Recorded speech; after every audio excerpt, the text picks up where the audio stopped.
turn the weapon effects down to a little bit.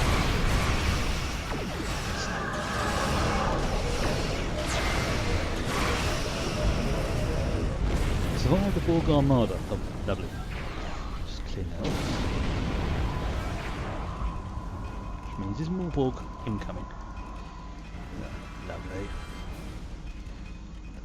Our singularity drive is online. The Tal Shiar appreciates your timely assistance. Sensors show more Borg ships approaching. I recommend you prepare yourself. No, I thought I was just going to sit, you know, order a pizza out of the replicator, put me feet up, scratch me bum.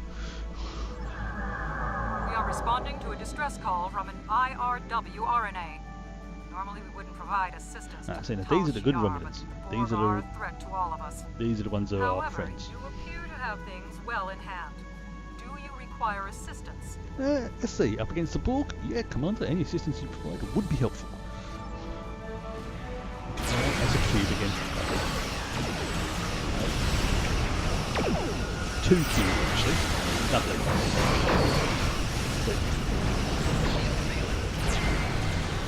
Now, obviously, when you had the Battle of War 359,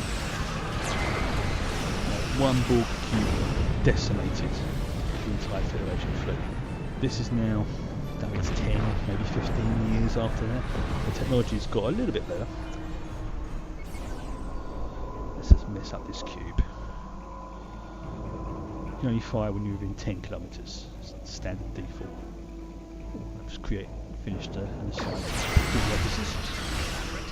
I'll be covering that when I get to it in future study. And so one thing I have done is because I do have slight arthritis in my hands, I've set up basically a keybind. That's what these two top rows are for. Yeah. It's not the most effective way of playing it, I know, but it makes it a lot easier for me to practice. I'm not having to sort of stretch my hand out and do other things and possibly make things worse for myself. Don't really want that. Just quickly clear that off, that's got annoying.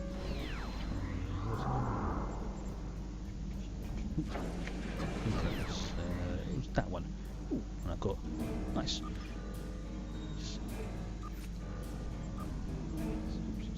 Sort this out first. Basically, the Admiralty system is like a little sub game you can play that gives you rewards. Sometimes it'll be dilithium. It might be items. Here's like, for example, you see it's R&D materials, and you get some of those. This is campaign experience, which gives you progression within the particular campaign which it's for. And this is just regular experience. So this, if I do it right, will also give me 500 dilithium. It'll take 3 hours and 30 minutes. So this is like a little sort of passive way of playing the game. You know, little rewards that you get every so often whilst you're doing it. So start that, let's close that down, and let's quickly depart the system first of all. Yes, we will depart Tyrell. Going to warp. Just an hour, I think. Right.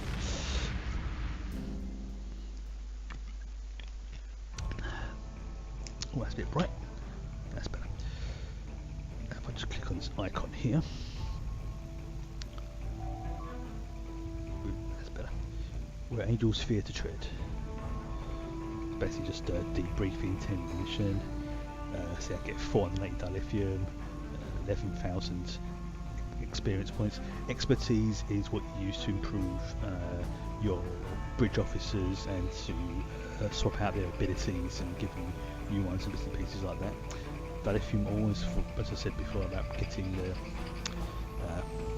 more powerful gear or ships. Let's see. Basically got different stats here. AP, which means it's good against anti-proton and double capacity, which means it's got more space it can hold. Here, it's pretty much the same, but it's better to resist in plasma. I'm going to go with plasma. It doesn't really matter because my ship's got better than that anyway. And that's that mission done. The next one in the series is Gathering Darkness. Let's just fire that up, see what there is there. It's talking about briefing. I'm not going to read that out. Let's see. Rescue a Starfleet team working on a counter-agented Borg nanovirus in the Omicron Kappa 2 system in the Beta Quadrant. Still rewards there. More dilithium. Just more armour. Let's accept that. Exit. Refine that. But you can only refine, it says up to 8,000 dilithium ore. You can earn way more than that. You can only refine up to 8,000. It's the refined stuff that you see. I've got 18,000 on this character. That is what you use to buy buy the more powerful weapons, equipment, those bits and pieces. Here's the ship at the moment. As you can see, this particular shield, although it has less capacity, it has I'll do on this easier. So it's got 5% absorption. Absorption basically means 5% of damage that's attacking it is negated. It also reduces all energy damage to it by 10%. It has 10% kinetic damage resistance and death bits and pieces. But because I've also got the engines on this ship as well, which I've got from one of the missions, it gives me a nice little bonus. So if I just quickly fire it up and I'll show you more details. So it gives me faster flight speed, I can turn a little bit faster, I have more weapon power. Because I've got more weapon power, my weapons hit that a little bit harder. All these things add up. Full impulse, this is it. So now if my ship had polar weapons equipped, it would be doing plus 15% more damage with polar.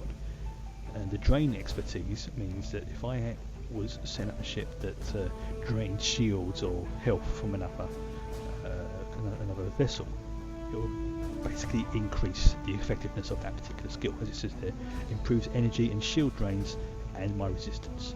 So it makes it harder for them to drain me. Now if I had 3 of the Jem'Hadar space set, I think it's just a deflector dish I need to get to complete that, I would also get this ability, which is basically anti-proton sweep. It's a nice little damage destroyer to shields. I mean, it's not mega great, but it's nice because it can do up to 5 enemies at once. And if there's any cloaked ships in the region, very close to you, you'll disable them. That's more appropriate in things like PvP and stuff like that, because NPC ships don't decloak as much. And this, if I was using one of the Jem'Hadar, the minion ships, it would also be, every time I fired a polar weapon, it would remove their buffs, which is enhancements and things like that. Which is it's multi-vector advanced escorts. So this is the reputation bit. This is the end game stuff. There's different reputation factions. Competitive war games, which is the PvP queue, so you get nice bonuses and bits and pieces. Omega, that's the Borg, basically Borg stuff. You can earn these doing the PvE queues and certain PvP ones as well. PvP is not a mega important focus of this game, but it is there if you want to give it a try out. I've tried it a couple of times, it wasn't for me, but a lot of people enjoy it. Yukara, Romulus, Dyson, Counter Command. I'm not going to tell you what all these are. You'll encounter them as I play through the main game. This is some of the gear I'm working up towards as well.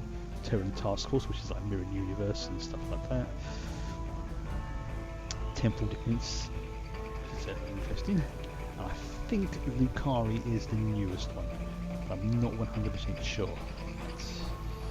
Okay. Right, well, that was a nice little test run there. So, on the 5th of December, probably about 6 PM GMT, I will be creating a brand new character, taking it from the beginning all the way up to the end of the storyline. Just to give you a quick idea of the amount of story missions that are in the game. Of episodes, that's what they call them here, it's episodes. They're all divided into different arcs or themes. For example, let's just widen that a little bit actually, make it a bit easier to see. No, it's not. Is it going to do it? No, it's not going to widen. Okay, That's annoying. You got the Klingon War, Wasteland, which is Nimbus. A lot of people didn't like that, but I thought it was fun. The Romulan Mystery, which has this mission here, very annoying. Very annoying. The Cardassian Struggle. Another couple of missions here as well, which is a bit annoying. I think it's Operation Gamma. It's the one that it's fiddly. No. The Breen one, which I finished this character earlier today. We're now on the Borg Advance, that's the one I just did, where Angels Fear to Tread. Now on Gathering Darkness. You can skip them, but I won't be skipping them, just to sort of give people an idea of things. Nice little arcs, each one's themed around a different thing. New Romulans, New Romulus even. This is one of the different missions you can do. There's quite a few there. These are some of the new ones. This is where, personally, I think this is where it starts to get good. Because these are the newer ones. These tend to be the older ones. Some of them have been updated, some of them haven't.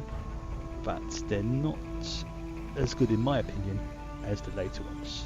So here, I think this is where you meet Michael Dorn, Worf. Some other bits and pieces there. Some of these missions are very good. Yesterday's War, this is like a temporal fight. A couple of them have already been done because of the way they staggered them. So, for example, I've done one, but there's one more to go. I think. Don't think I've got two yet. No. Delta Quadrant. Yes, you get to go to the Delta Quadrant and deal with all the stuff that Voyager left behind. There you have Admiral Tuvok. Won't spoil it too much. The Iconians. Future Proof. This I actually quite like, this mark, because it has one of my favourite subjects. You know, bit of time travel, and also Krenim. New Frontiers. This is the latest arc. Deals with other bits and pieces, and I think this is where you get to meet Geordi properly as well. Yeah, there you go. Yeah. Get to meet Geordi on that one. And I think this is the one that's just recently came out, like the last couple of weeks or so. This is something to look forward to. So as you can see, this is quite a few. Now, when you play as a Klingon, these missions here are slightly different.